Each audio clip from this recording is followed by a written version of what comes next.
Salut à toutes et à tous et bienvenue sur cette nouvelle vidéo de Johan Dev. Je suis ravi de vous retrouver cette semaine pour une nouvelle thématique. On va s'intéresser cette semaine aux emails qu'on envoie depuis nos applications. Et si un jour vous avez été amené à écrire des templates de mails, vous savez à quel point c'est difficile, c'est relou parce que, eh bien, même en 2023, eh bien, le code de nos mails, c'est du HTML, mais pas tout à fait. Il y a du CSS, mais pas tout à fait. Bref, les mails, c'est encore un truc un peu archaïque. Et malheureusement, on ne peut pas encore s'en passer. Donc, on est obligé de continuer d'envoyer des mails depuis nos applications. Et je vais vous proposer aujourd'hui une approche en utilisant un langage de templating qui s'appelle MJML, qui a été créé par Mailjet pour justement répondre à cette problématique, pour écrire des mails qui soient faciles au niveau de la syntaxe, qui soient responsive et qui soient un maximum compatibles avec les différents clients mail. Donc aujourd'hui, on va mettre, vous allez voir en place plein de petites choses sous forme de POC. On n'aura pas une solution que vous allez pouvoir utiliser en production. C'est pas du tout ce que je vais vous montrer là. Je vais vous montrer une imbrication de plusieurs petites technologies qu'on pourrait assembler pour faire quelque chose de sympathique. Ici, c'est pas une solution finie, mais c'est pour vous donner des pistes. En tout cas, voilà des petites choses qui m'ont traversé l'esprit ces dernières semaines parce que j'ai été amené pour un projet à développer pas mal de templates de mail et j'ai trouvé ça vraiment pénible à faire et donc je me suis mis en quête de solutions pour eh bien, nous simplifier la vie. Vous le savez, on est sur YouTube, n'hésitez pas à liker, à commenter, à partager la vidéo, c'est comme ça que la chaîne peut faire connaître son contenu. N'hésitez pas aussi à checker les liens dans la description de la vidéo.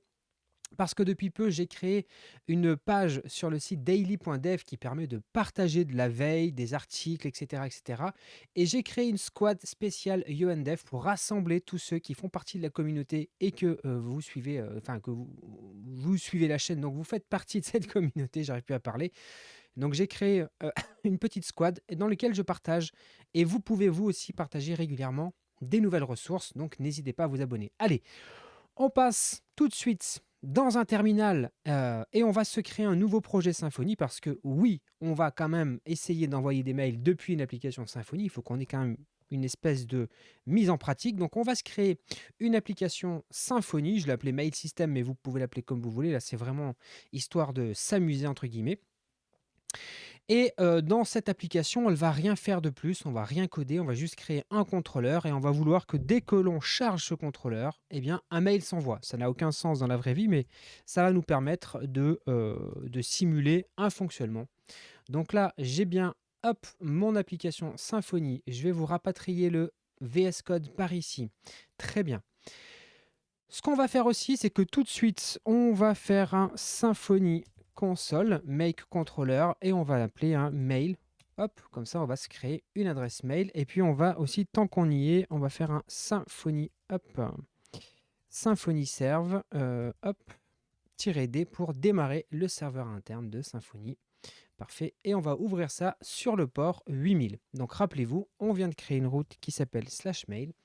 Et ce que l'on va vouloir faire, c'est que dès que on envoie, dès qu'on charge ce contrôleur, on va vouloir que ça envoie un mail. D'ailleurs, puisque on veut envoyer des mails, il faut qu'on ait un serveur qui simule un serveur de mail. Ça tombe bien, dans Symfony, je vais zoomer un petit peu pour que tout le monde puisse bien y voir. Ils nous fournissent un fichier compose.yml et un fichier compose.override.yml. Ici, dans le compose. Alors, pourquoi compose hein Ça, c'est la nouveauté maintenant avec Docker. On dit plus Docker compose, on dit compose tout court.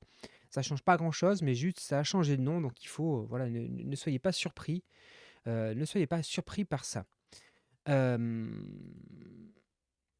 Donc, ce que je perds mon fil de pensée. Dans le fichier compose.override, vous voyez qu'il y a déjà un mailer qui est ici. Donc, on va le démarrer. On va faire simplement un docker. Hop, docker compose, up, -d. Donc là, il n'y a pas de souci, il démarre bien. Bon, la base de données, on n'en aura pas besoin et il démarre bien un mailer. D'ailleurs, si on vient ici, hop, qu'on rafraîchit la page, vous allez voir qu'il va bien détecter qu'on a des choses qui sont chargées depuis un Docker Compose. Et si je clique sur Webmail, je vais ouvrir mon Webmail. Et donc, c'est dans dans cette petite interface de Webmail que je vais vouloir recevoir mes mails. Les mails, comme je vous l'ai dit, on veut les faire avec le langage de templating qu'on appelle MJML.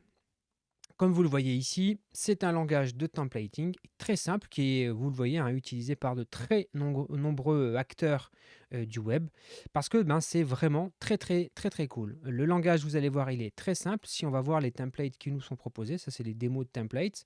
Si on regarde le code d'une template, vous allez voir, alors j'ai zoomé un petit peu, que ça ressemble un petit peu à du HTML. Est-ce que je peux masquer? Voilà, ça ressemble un petit peu à du HTML, c'est juste que les balises commencent par MJ quelque chose. Et donc, il y a une syntaxe particulière à MJML qu'il faut donc apprendre. Vous allez voir que c'est très simple. Si je vais dans la documentation et qu'on regarde hop, les components, donc qui vous parle de la balise NGML, la balise body ici, et puis vous avez tous les exemples de code que vous pouvez utiliser. Donc la documentation est plutôt bien faite. Et le langage, vous allez voir, il n'est pas très compliqué. On peut facilement apprendre à s'en servir. OK? Donc ça, c'est le point de départ. Maintenant, la question, c'est comment est-ce que je peux, à partir d'un template MGML, envoyer un mail simplement vers un serveur de mail, celui-ci qui attend nos mails. Donc on aurait pu implémenter ça avec MJML directement. Il nous propose ici, dans les usages, il y a plusieurs façons de le faire. On peut le faire ici, il nous propose avec un outil en ligne de commande. OK, on lui file un fichier MJML et en échange, il nous donne un fichier HTML. Et après, charge à nous d'envoyer le mail avec ce contenu en HTML. On peut le faire avec Node.js puisqu'ils fournissent une librairie qui s'appelle MJL.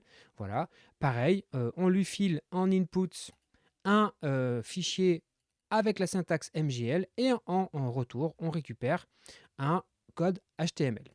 Et on pourrait également utiliser, pourquoi pas, l'API du site MJML, mais je crois qu'il faut s'inscrire. Et puis, est-ce qu'on a vraiment envie d'envoyer tous nos mails sur une API dont on ne sait pas ce que va devenir les données? Bref. Donc, j'ai exclu toutes ces possibilités-là puisque je n'ai pas envie d'utiliser Node.js.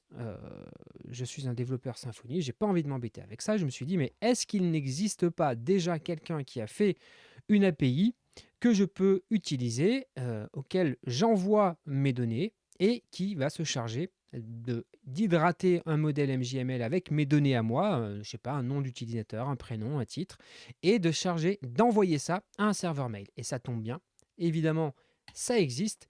Il y a un projet qui s'appelle Catapult, qui est une Rust implementation of Catapult Email Sender. Donc ça tombe très bien, vous allez voir que c'est exactement ce qu'on veut faire. En gros, qu'est-ce que ça fait? On démarre un conteneur Docker qu'on va paramétrer pour utiliser notre petit serveur de mail, vous voyez celui qui attend ici. On va lui dire où se trouvent les templates, donc on va lui donner un chemin vers un répertoire dans lequel on va déposer nos templates. Et enfin, après, on n'a plus qu'à faire des requêtes comme ça, toutes bêtes. Des requêtes en post, donc des requêtes HTTP en post, en lui passant l'adresse from, l'adresse to, les params, donc les données qu'on veut injecter dans notre template, et enfin, ici, le nom de notre template /JSON, tout simplement. Et en faisant ça, cette petite application se charge d'envoyer le mail. Donc nous, on va implémenter ça dans notre projet. On va aller hop, dans le fichier compose.override.yml et on va venir rajouter finalement la petite configuration de Catapult. Donc là, hop, moi je vais venir ici, hop, et je vais faire ça. On va faire ça comme ça. On va faire Catapult. Hop, Catapult. Voilà, on va le faire comme ça.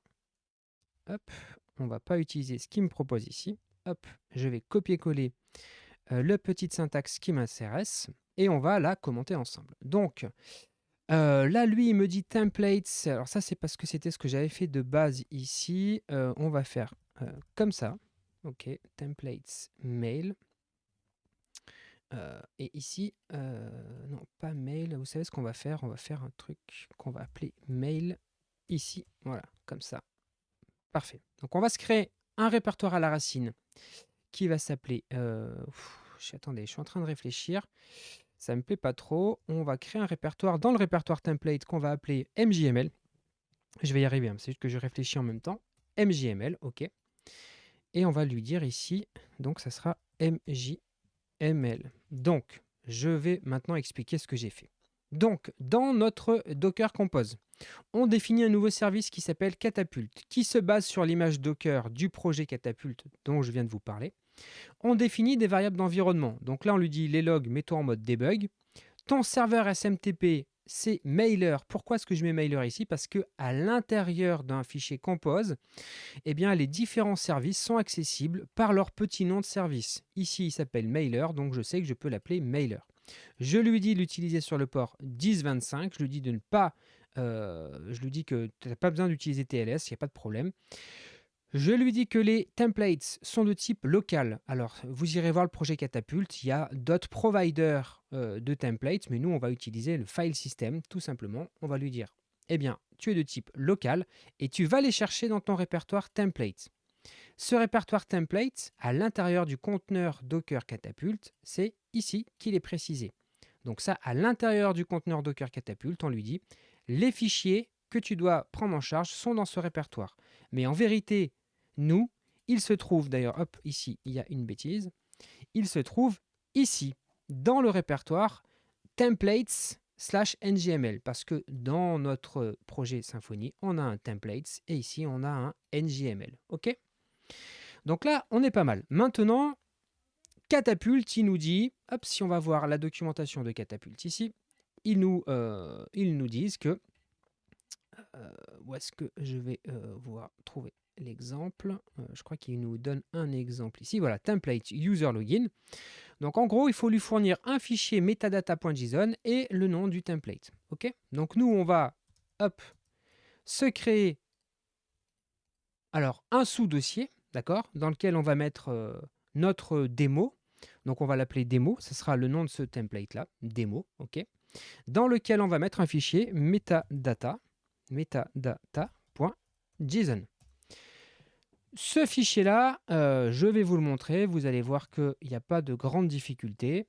C'est une syntaxe qui est fournie directement par Catapult. Vous pouvez le prendre là. Donc nous, ça, hop, on va l'enlever. On n'en a pas besoin.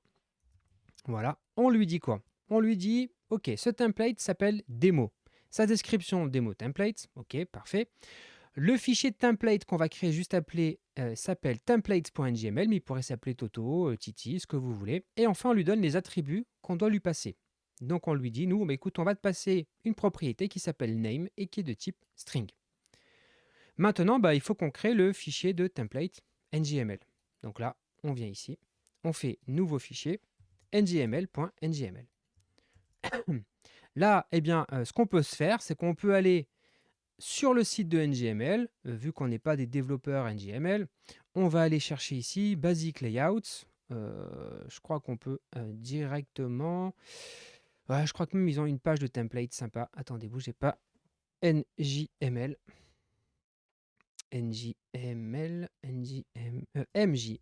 MJML template. Voilà. Ici, on va avoir tout un tas de templates sympathiques. On va prendre celui-ci par exemple. OK, on a accès au code ici, donc je vais le copier-coller comme un sauvageon. Et je le colle ici. Voilà. Nous, ce qu'on va essayer de se faire, c'est de faire en sorte que le titre du mail qui est dans cette balise-là, alors ça, je vous laisserai aller voir la documentation de MJML, comment ça fonctionne, mais ici, on va pouvoir lui passer des paramètres. Et c'est très simple avec Catapult. Il suffit de faire hop, les doubles petites balises qu'on connaît bien quand on fait du Twig. Et on va lui dire que nous ici, on veut que tu passes le paramètre name qu'on va te passer. Rappelez-vous, ici, on lui passe un name. Donc là, logiquement, on devrait être en capacité de tester tout de suite. Donc pour ça, il faut qu'on démarre notre Docker Compose pour qu'il prenne en charge en plus Catapult, ce qui n'était pas le cas tout à l'heure. Et maintenant, on va pouvoir tester. Hop, je vais copier-coller la petite commande curl pour faire la requête HTML qui va bien. Donc ici, qu'est-ce que je fais? Je fais un curl, OK, sur le port localhost 2.3010. Pourquoi 3010? Tiens, ça c'est intéressant de prendre le temps de s'arrêter là-dessus.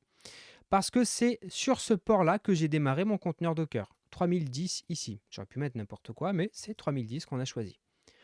Je lui dis, je vais t'envoyer du JSON, voilà les données. L'adresse from, c'est alice@exam.com.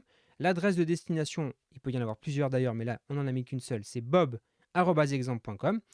Et les paramètres, d'ailleurs, je vois qu'il y a une erreur dans les paramètres. C'est pas username qu'on attend, nous, c'est, on a dit name dans notre cas, et je mets Johan, ok. Et enfin, la syntaxe qui est très particulière de Catapult, c'est bon, le nom de mon serveur slash templates slash le nom du templates. Rappelez-vous, nous, on l'a appelé démo. On l'a appelé démo, pourquoi? Parce qu'on l'a mis dans le répertoire démo ici. OK. Et enfin, slash JSON. Et là, si j'exécute ça, logiquement, il devrait avoir expédié notre mail. Hop. Si je viens ici et que je vais dans Mail Catcher, on voit bien que le sujet du mail, je vais peut-être zoomer un petit peu, c'est bien Johan, donc il a bien interprété la propriété Johan, enfin name, et il a remplacé par Johan. Et logiquement, il nous a bien envoyé notre petit template. Donc ça, vraiment très pratique.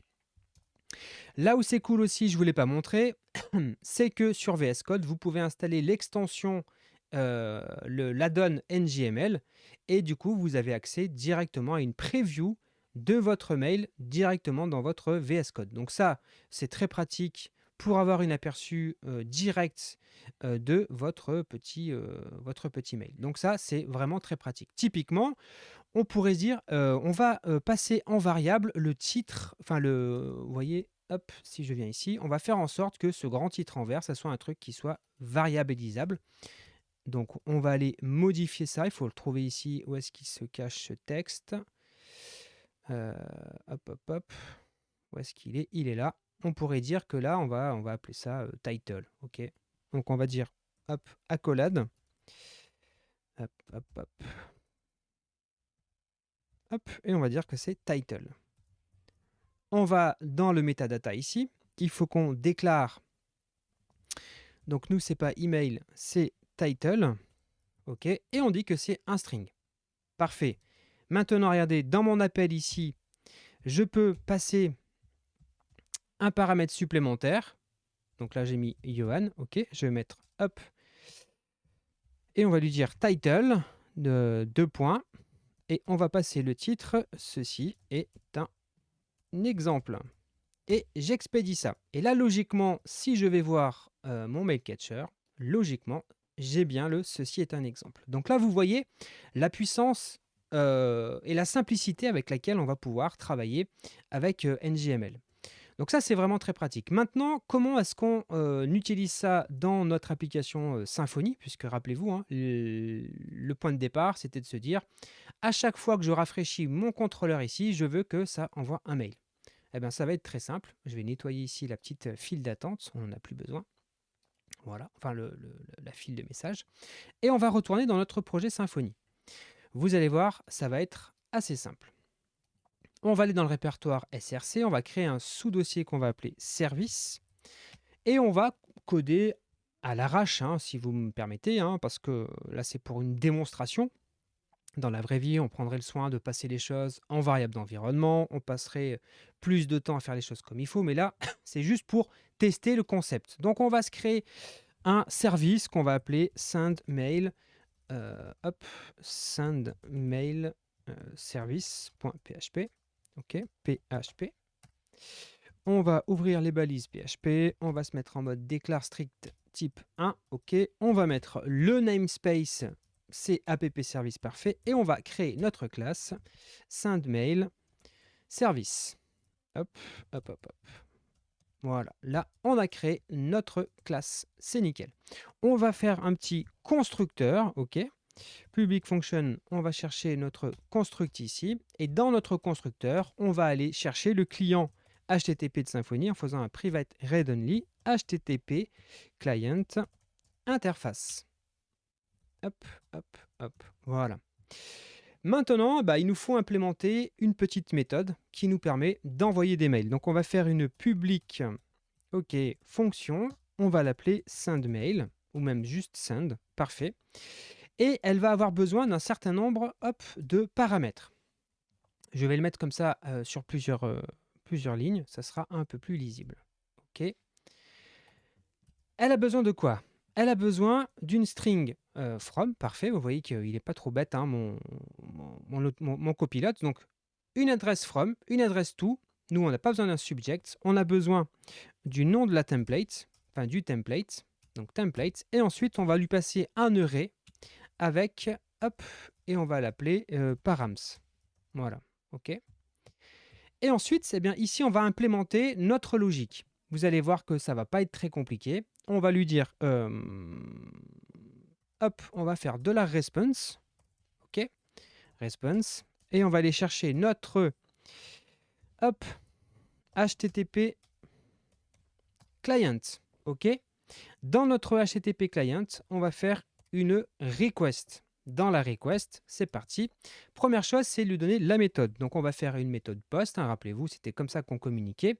Ensuite, il faut qu'on lui donne l'URL. Donc, nous, dans notre cas, l'URL, là, je la passe en dur. Dans la vraie vie, il faudra faire un petit peu plus propre, on va dire. Donc là, on lui dit quoi? On lui dit, écoute, je te passe l'URL. L'URL, rappelez-vous, hein, c'était localhost machin truc template / le nom de la template / JSON. Donc là, hop, on va juste faire ça comme ça. On est bon au niveau de l'URL. Ensuite, il faut qu'on lui passe un JSON avec les données qu'on envoie. Et donc ça tombe très bien. Avec HTTP Client, je peux lui dire que s'il fait JSON, je lui passe les données et lui, il se charge de fabriquer le JSON avec tout ça, avec le from, le to et les params, et il va les interpréter. Et en fait, eh bien, c'est à peu près tout ce qu'on a à faire. Vous voyez que c'est très rapide. Et ici, on peut mettre une point-virgule. Hop, ici, c'est pas mal. Ce qu'on peut faire ici, c'est qu'on pourrait tester le status code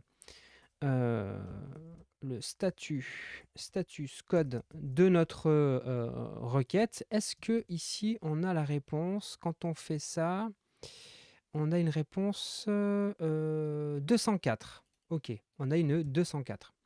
Donc on va vouloir tester hop, si on a une 204. Si on a autre chose qu'une 204, on va dire qu'on n'a pas pu envoyer le mail. Ok.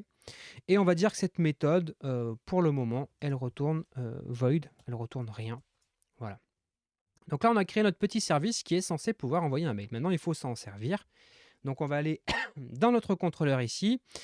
On va aller chercher notre petit service ici, le send mail service, qu'on va stocker dans send mail service. Et puis on va s'en servir tout simplement hein, en faisant un send mail service, send. Et ici, il faut qu'on passe nos différents arguments. Donc rappelez-vous, hein, le premier, c'était quoi? Hop, si on regarde la signature de notre send, c'était l'adresse from. Donc on va faire une from@test.com. Ok.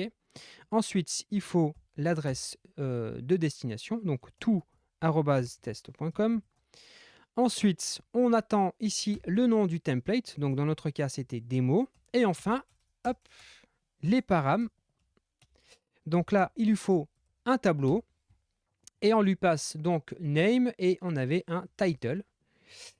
OK. Et donc, on va marquer, hop, ouais, voilà, il me met cet exemple-là. Très bien, pas de problème. Et enfin, il faut fermer ici l'appel. Voilà. Et logiquement, on n'est pas trop mal. On devrait même pouvoir mettre une virgule ici.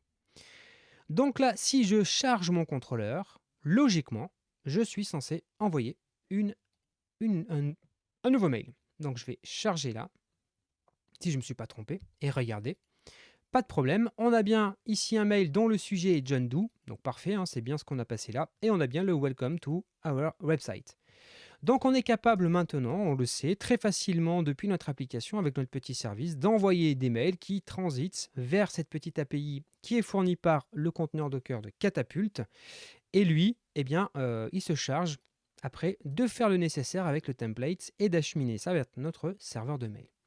Donc ça, c'est vraiment très très pratique parce que pour les développeurs, du coup, eux, ils vont juste se charger d'envoyer les bonnes données et on pourrait déléguer la création du template de mail à une autre équipe, pas forcément des développeurs. Alors vous allez me dire, oui mais attends Johan, t'es bien sympathique. Si je regarde à quoi ressemblent les templates de NGML ici, ça reste assez compliqué quand même. à créer. N'importe qui ne peut pas forcément savoir comment écrire ce truc-là. Pareil pour le metadata, etc., etc. C'est vrai. Donc si on avait envie d'aller plus loin, il faudrait imaginer mettre à disposition des équipes qui sont en charge de la création des templates des outils pour les aider à créer les templates finalement. Et c'est là que intervient un outil qui s'appelle GrapJS et qui propose un plugin, un add-on, je sais pas, en tout cas un mode de fonctionnement qui permet de générer du MJML. Donc ça, c'est très très cool. Donc du coup, je vais vous montrer ça. On va le faire vraiment à l'arrache, on va pas l'implémenter dans le projet, mais c'est juste pour vous montrer un petit peu comment il fonctionne. Donc pour rapatrier ce projet, logiquement, voilà, on va faire un git clone de ce projet-là. Donc on va rester dans le répertoire du projet ici, hein. Hop, on fait ça, hop, comme ça, on ne se prend pas la tête. Parfait. Donc on rapatrie le projet, on va aller dans le répertoire MJML, on va faire un npm install. Voilà. De mémoire aussi, on va aller modifier un petit truc parce qu'il nous donne un exemple avec déjà un code MJML qui est intégré, mais nous, ça ne va pas spécialement nous intéresser. Donc on va le laisser terminer son petit... voilà. Donc on va aller juste dans l'éditeur de code ici, dans le répertoire MJML, dans le index qui est fourni. On va juste virer l'exemple ici. Ça c'est bon. On va juste virer tout ce qui se trouve dans le body. Hop. Parce que sinon, en fait, il nous pré-remplit tout ça. Voilà, on va virer ça. C'est pas grand-chose, mais ça sera un peu plus facile. OK. Et si on regarde la doc de cet outil GrapJS avec NGML, eh bien, une fois qu'on est dedans, on fait le npm install et après on n'a plus qu'à faire npm start. Donc on va démarrer ce projet-là. Hop, vous allez voir que c'est un projet qui est vraiment très cool. Alors là, comme je vous le disais, on ne va pas l'implémenter dans notre projet, hein. C'est juste pour vous montrer un petit peu les capacités de GrapJS. Alors attendez, il me l'a ouvert dans un autre navigateur. Hop, on va venir, on va le faire ici. Très bien. Et vous allez voir que GrapJS, c'est vraiment très cool parce que c'est un éditeur graphique dans lequel on va pouvoir glisser des blocs. Typiquement, on pourrait glisser ici, ok, hop, je crée une colonne dans laquelle je vais glisser, attendez, on va même supprimer ça, dans lequel je pourrais, je crois que j'ai un truc genre hero, voilà, je fais un hero ici. Ensuite, je vais créer une colonne en dessous dans lequel je vais mettre du texte. Est-ce que j'ai pas un générateur de lorem ipsum hop. Ouais, non. Regardez, on va faire lorem. Hop. Lorem ipsum. Hop. On va aller chercher un générateur de lorem ipsum. C'est un peu long ça. Hop. Je veux un paragraphe de lorem ipsum. Parfait. Je le copie-colle. Hop, hop. C'est où? C'est là. Hop, je mets mon petit lorem ipsum. Je veux créer en dessous 2 colonnes dans lesquelles je vais mettre dans l'un un bouton ici pour faire un call to action par exemple. Alors le bouton il est là, je le mets ici, voilà le bouton. On pourrait mettre du texte et tout, je vais rien mettre, hein, mais c'est pour vous que vous voyez le délire. Et hop, il faut peut-être que je rentre là-dedans pour avoir le droit de le glisser. Bon, je sais pas trop comment ça marche, hein, j'avoue que j'ai pas trop testé. Qu'est-ce qu'on pourrait se mettre ici? Bon, écoutez, je vais remettre du lorem ipsum. Parfait. Est-ce que je peux glisser ça là? Oui, voilà, un petit truc pour les réseaux sociaux. Bon, bref, vous avez compris l'idée, hein. Après, on peut, comme ça, se créer à l'infini des templates. Voilà, je peux mettre 3 colonnes au milieu avec du texte, etc., etc. Donc, on pourrait imaginer mettre ça à disposition. Rajouter un petit bouton ici qui permet d'enregistrer le template. Là, nous, en l'occurrence, on va juste aller récupérer le code comme ça. Hop, et on va essayer de voir si ce code fonctionne. Donc on va le mettre à la place de notre template qu'on avait jusqu'à présent, notre template de démo. Donc on va hop, remplacer ça avec ça. On va voir. Aucune idée de si ça marche, j'ai même pas testé en préparant la vidéo. On va rafraîchir ici. Voilà, et on voit bien qu'on a reçu un mail. Bon, il n'a pas de sujet, mais vous voyez que ça a bien fonctionné. On a bien notre hero en haut, on a bien notre petit lorem ipsum, on a bien nos 3 colonnes ici, on a bien notre petit bouton, notre partage des réseaux sociaux et encore notre paragraphe de lorem ipsum. Donc, il y a peut-être moyen, suivant vos besoins, de créer une petite interface qui permet à, je sais pas, un product owner, à quelqu'un, de la communication, de vous préparer les templates graphiquement et finalement, en s'y prenant bien, il y aurait peut-être moyen de faire en sorte que ça ne soit plus les développeurs qui soient en charge de ça, mais de déléguer ça à des gens qui ne sont pas nécessairement développeurs, mais qui peuvent avoir besoin de modifier des templates. Et finalement, vous, côté code, eh bien, la seule chose qui nous intéresse, ça serait de passer juste les bonnes informations, notamment ici les paramètres. Et en fait, du coup, on découple complètement la partie envoi de données et la partie rendu, la partie templating de mail. Tout en étant, en plus de ça, complètement non dépendant d'une plateforme, hein, parce que si vous utilisez Brevo, Mailjet, etc., etc., ils ont peut-être leur outil de templating que vous pouvez utiliser via des API, mais du coup, vous êtes accroché à ce fournisseur-là, et le jour où vous changez de fournisseur de mail, eh bien, vous êtes en difficulté. Maintenant, il faudrait voir Catapult en production, voir si ça peut tenir la route, voir si on peut mettre plusieurs providers de mail, que se passe-t-il en cas d'échec. Bref, il y a plein de questions, mais ceci dit, moi je trouve qu'il y a peut-être quelque chose à creuser de ce côté-là. Donc, bien, écoutez, dites-moi ce que vous en pensez. Moi, je trouve que c'est intéressant. En tout cas, moi qui suis de temps en temps amené à créer des mails, je pense que je vais sérieusement me pencher sur cette solution-là. Alors, j'en ai pas parlé, mais il existe également des parseurs hein, qui permettent directement dans un projet Symfony d'interpréter du NJML, de le transformer en HTML. Donc, on pourrait très bien aussi se passer de catapulte hein, et directement au sein du projet récupérer le code HTML et puis après envoyer le mail comme on le fait habituellement dans Symfony. Pourquoi pas? Ça nous permettrait d'ailleurs de garder la main sur la manière d'envoyer les mails. Peut-être que c'est même un peu plus intelligent. Bref, à vous d'aller expérimenter. Venez nous dire dans les commentaires hein, si vous expérimentez des choses. Je serais très curieux de lire vos retours d'expérience. Comment est-ce que vous faites déjà aussi dans vos projets hein, si vous êtes en entreprise et que vous avez besoin d'envoyer des mails? Comment vous faites aujourd'hui? Quelle est votre technique? Je suis très curieux de vous lire. Écoutez, portez-vous bien, toutes et tous, et moi je vous donne rendez-vous très bientôt pour une nouvelle vidéo. Salut!